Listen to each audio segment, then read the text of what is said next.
I wrote you every day for a year. You wrote me? Yes. It wasn't over.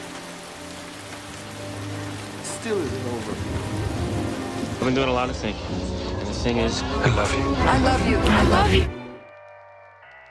I had to discover or consider sort of what was love, if not a practice of freedom. How we just live and exist in our communities, on our jobs, in our families. I think the way in which we begin to use love as a way to think about how we restructure life for us is, one, we have to get clear about what it is. And I think when you start digging into the literature, you see that not much is written about love. And when you do see it, it's often talked about in like a self-help kind of context. It is an individualized action that happens between two people, and often sometimes when you begin to look at the expense of one person. I've been dying a little bit each day since you came back into my life. What are you talking about? I love you. The second place I'd say is within familial relationships, right? You're supposed to have this loving relationship with your family. However, you don't necessarily often know what it is. And unfortunately, like me and many others, we have to just stumble into thinking about what really love is.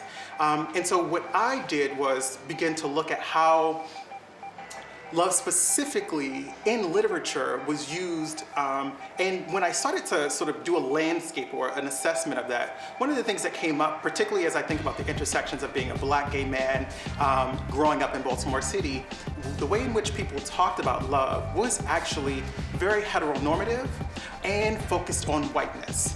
And that, so when you looked at the narratives that were being told, whether it's in the self-help, whether it's in the Disney narratives, what you begin to see is this fanciful, whimsical notion of love that is really about perpetuating a particular type of image around who's desirable.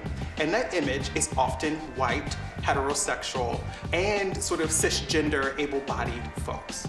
And that was disturbing because that was not me. And when you begin to sort of take a critical eye at love, then you have to ask yourself, then what is the social function then? If the normative, if the everyday understanding of love is about individualism, about white, cisgender, heterosexual, straight folks, in a world filled with so many diverse people who don't have the same representation that other folks do in the media, what's the consequence?